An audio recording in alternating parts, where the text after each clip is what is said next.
What is up, Algebra 1 students? This is lesson 51. Our objective for today is how do you simplify rational expressions with like denominators, and later we'll talk about ones that have unlike, but that's for a different day. The main thing I guess you need to remember here, well, there's a couple of main things, but the first main thing you need to remember is that it's okay if you take 0 and divide it by 15. Like, for instance, if I had $0 and I was going to divide it amongst all of my 15 students, they would all receive the same amount of 0, right? Wouldn't necessarily know why I needed to figure that out, but it does make sense. Everybody would get 0. However, if I took $15 and divided amongst 0 people, that doesn't necessarily even make sense. Because, well, there's at least myself, so it'd at least be 1. What do you mean I'm dividing amongst 0 people? So it's kind of a hard concept to even comprehend, to grasp.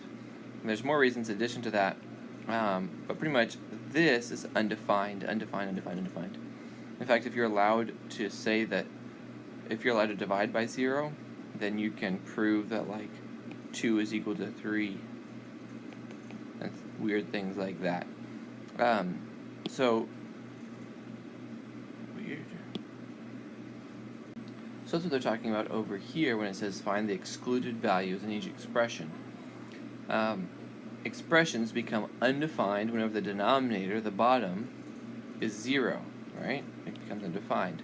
So what I have to do to solve these is I have to find out when the denominator is equal to 0. So I'm just going to say 4h is equal to 0 and solve that. Solve that to divide by 4. I end up with h is equal to 0. So that would make the bottom equal to 4. So my answer is going to be h cannot equal to 0, because that would make my denominator, that'd make my expression undefined. Something similar over here in part B. I'm still going to look at just the denominator. If I'm just looking for excluded values, I'm going to say that p plus 4 is equal to 0, and then solve for p, so subtract 4.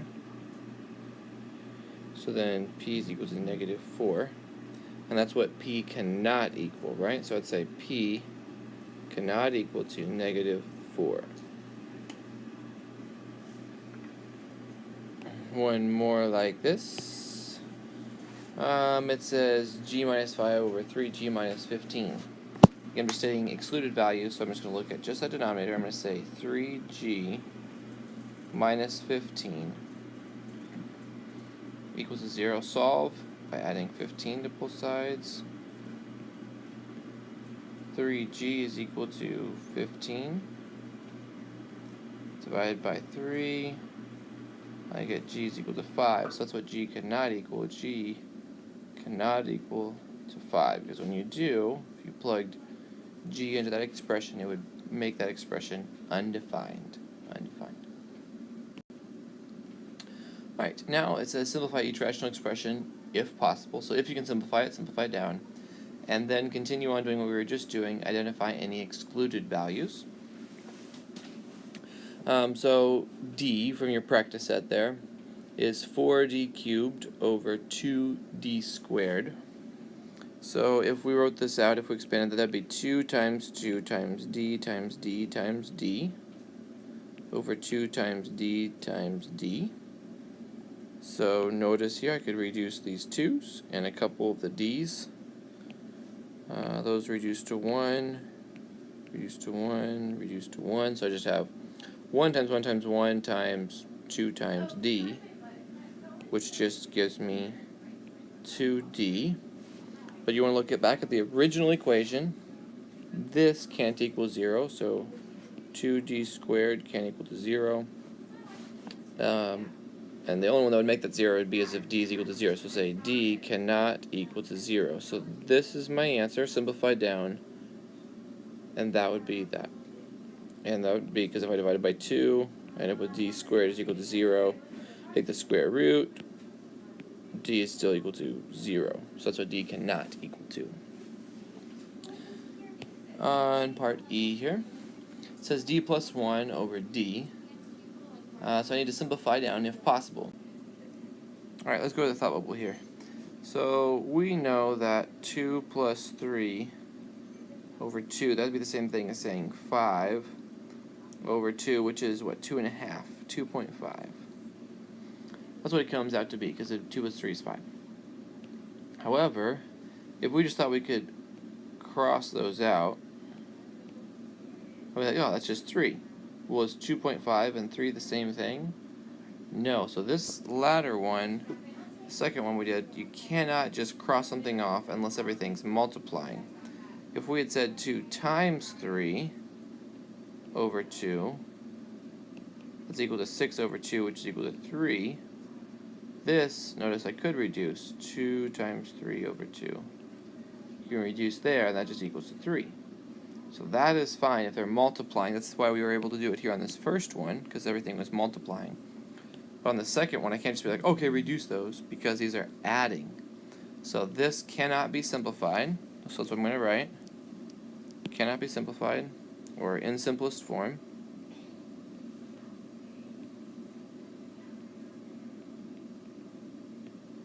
And then when does the denominator equal to 0? So, and d cannot equal to 0 because it's just by itself there. So that's how we get that. Alright, moving on here to f. It says this, so let's see if we can factor something out of the top. I see that there's a 3 and a z that's a factor of both of those. So I write a 3z out. And then there's going to be a z minus 2 left inside. My denominator there I can factor out to 5, so it would be 5 times z minus 2. Okay. And then notice this z minus 2 is on the top and on the bottom, and they're multiplying by this piece over here on the left. So then this whole thing simplifies down to 3z over 5. So this is the simplified down version. Remember, this denominator can't equal 0, so I'm going to say 5z minus 10 is equal to 0. 5z is equal to 10, because I added 10 to both sides. Dividing by 5, z is equal to 2, so then I'd say z cannot equal to 2. That's the excluded value. And then G, we'll do the same thing, and I'll try to show you the steps I took before that, I guess. This 10 is 2 times 5 times x.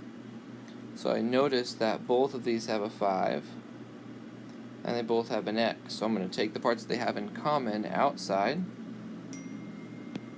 So I'm going to take the 5x outside. What's left over from the first one is just a y. What's left over from the second one is a 2. On the denominator, I just have an x squared, y squared. Now I can reduce. There's 1x here and 2x's here, so it'd just be 1x. And so then this would equal to 5 times y minus 2 over x y squared. So that's my simplified down version. Remember, this can't equal to 0. These are multiplying.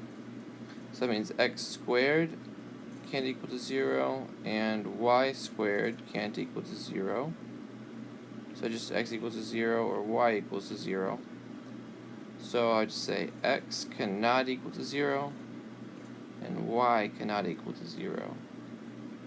Because either of those being 0 would make that denominator 0, and then we'd have an undefined function there. Alright, part H and I says, again, simplify each expression if possible. And this time we don't have to state excluded values, we just need to simplify. So let's notice here that my denominators are the same. And remember, whenever the denominators are the same, you just add or subtract the numerators. So let's say 4f minus 2f over r squared. Well, 4f's minus 2f's is just going to give me 2f over r squared. There's nothing to reduce between the top and the bottom. I see a 2, but the bottom one's for an exponent, and the top one's as a coefficient. So then just my answer is going to be 2f over r squared. I've simplified those down. That's not too bad as long as those denominators are the same. Now, as we move on to I, initially, it doesn't look like they have the same denominator. In fact, one of them doesn't even have a denominator. But let's remember that we can write all of our exponents with positive numbers. So the first thing I want to do is get those all so that they have positive numbers. This is a -2, so this needs to come down to the denominator. This one's a -2, so it needs to come down to the denominator. And this one's a -4, and it's already down, so bringing it up will make it positive. So rewriting this is going to be the 6. It was on top. It doesn't have a negative exponent, so it will stay. And then the n to the 4th. And then I have an m squared, because remember when you pull to the bottom, it changes the sign of that exponent. On top, I have a 3, and then that n to the 4th that I just brought up. And then coming down, I have the m squared. Now, noticing here, we do actually have the same denominator, so that works out nicely. So then I just need to combine the numerators. So it's going to be 6n to the 4th plus 3n to the 4th over m squared.